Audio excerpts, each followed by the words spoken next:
With the name of Almighty One God, who is most merciful and most compassionate.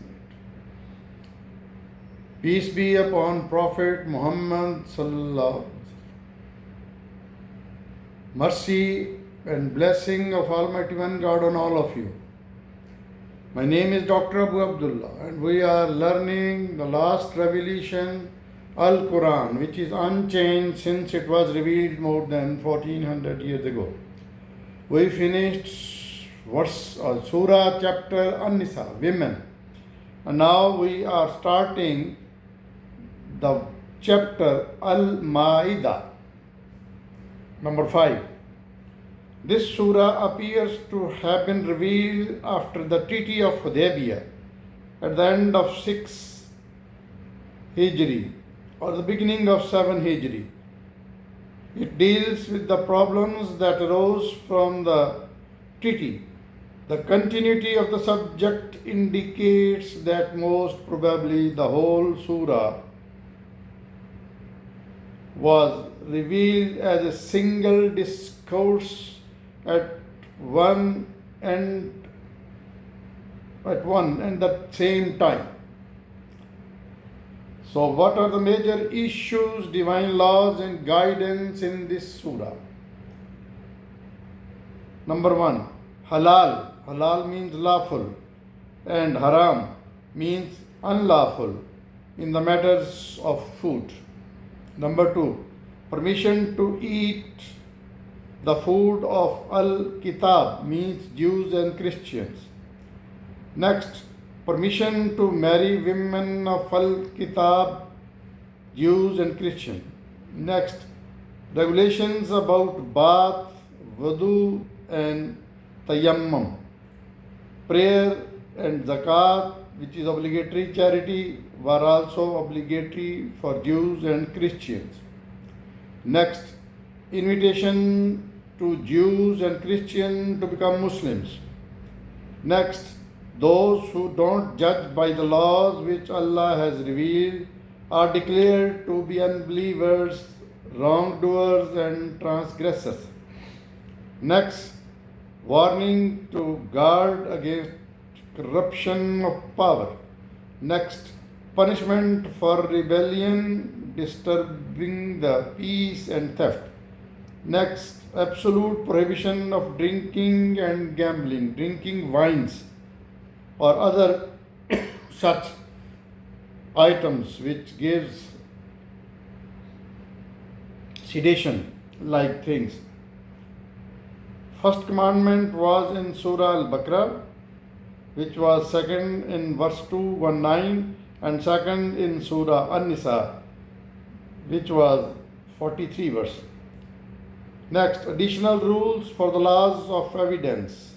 Next, miracles of Jesus, Isa, and the fact that he didn't claim divinity. Next, testimony of Jesus which he shall give on the day of judgment. So, these were the major issues, divine laws and guidance in this chapter Al-Maidah.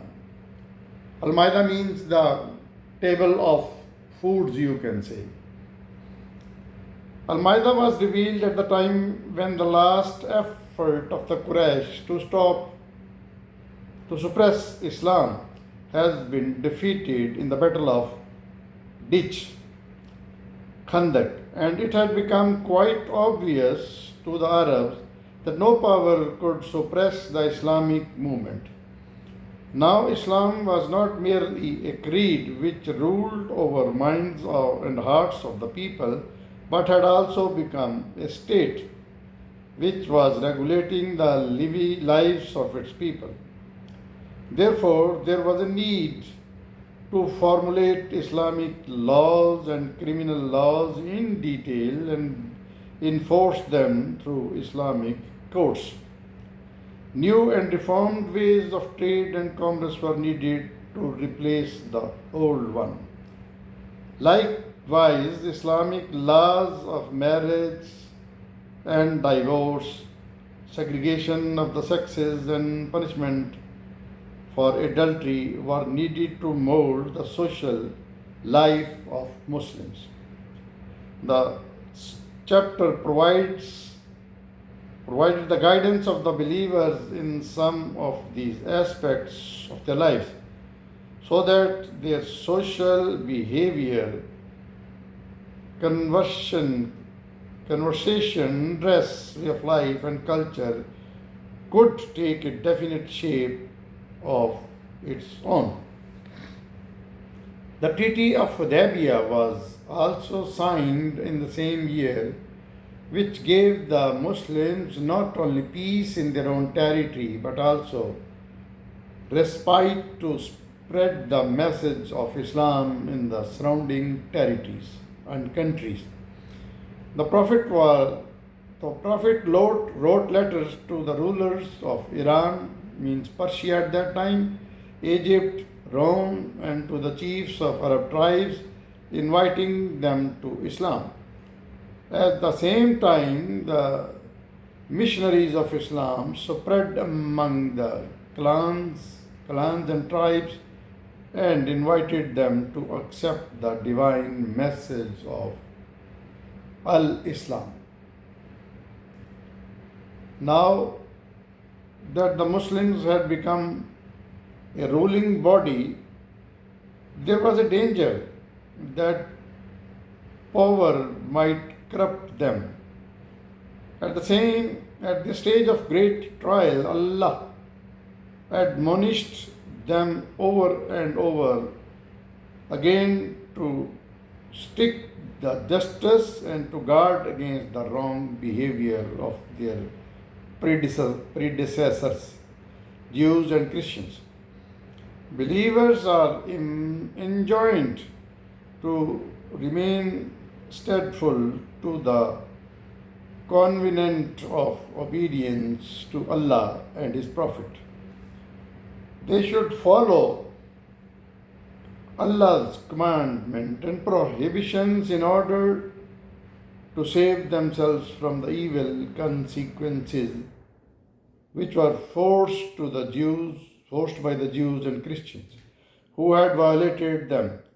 They are instructed to avoid hypocrisy in continuation of the instructions given in Surah An-Nisa, chapter An-Nisa, about the consolidation of the Islamic community. The Muslims were directed to observe and fulfill all of them obligations.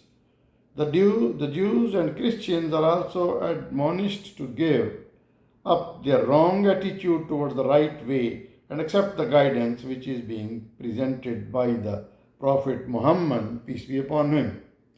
So, my friend, this was the summary of chapter AlMaidah, means a table of foods. So it's the fifth one, and the major issues, divine laws and guidance. Then we will start the verses one by one in AlMaidah. Please keep watching my channel, Dr. Abu Abdullah.